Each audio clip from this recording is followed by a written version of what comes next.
بسم اللہ الرحمن الرحیم۔ السلام علیکم، میری آپ سبھی سے التجا ہے کہ ایک مرتبہ درود ابراہیمی پڑھ لیجیے گا۔ بسم اللہ الرحمن الرحیم۔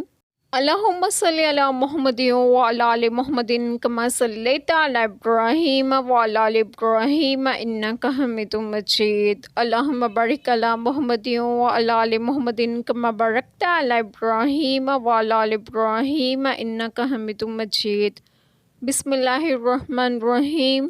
اور ہمیں کیا ہوا کہ ہم ایمان نہ لائیں اللہ پر اور اس حق پر کہ ہمارے پاس آیا، اور ہم طمع کرتے ہیں کہ ہمیں ہمارا رب نیک لوگوں کے ساتھ داخل کرے، تو اللہ نے ان کے اس کہنے کے بدلے انہیں باغ دیے جن کے نیچے نہریں رواں ہمیشہ ان میں رہیں گے، یہ بدلہ ہے نیکوں کا۔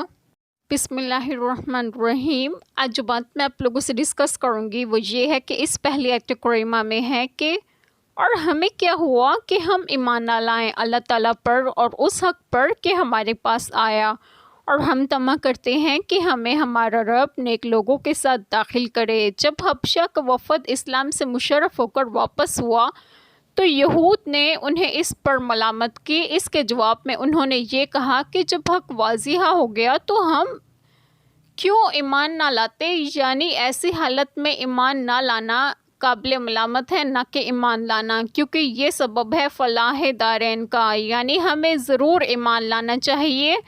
ایمان لائے بغیر قیامت کے دن نیک بندوں کے ساتھ داخل ہونے کی توقع اور طمع سراسر جہالت اور حماقت ہے۔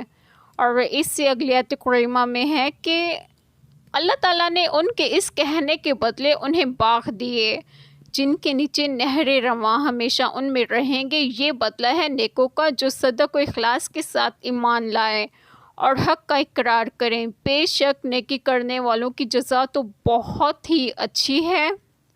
ایک چھوٹی سی دعا جو میں کروں گی کہ اللہ تعالیٰ ہم سب کے تمام گناہوں کو معاف فرمائے اور ہمیں صراط مستقیم کی راہ پر گامزن کریں، اور وہ آپ سب کی تمام جائز دعائیں قبول فرمائیں، اور جو لوگ بے اولاد ہیں انہیں نیک اور صالحین اولاد عطا فرمائیں، اور جو لوگ بیمار ہیں انہیں بھی صحت و تندرستگی عطا فرمائیں، اور آپ سب کو آپ کے گھروں میں خوش و خرم رکھیں اور صحت و تندرستگی بھی دیں۔ آمین۔ جزاک اللہ خیر۔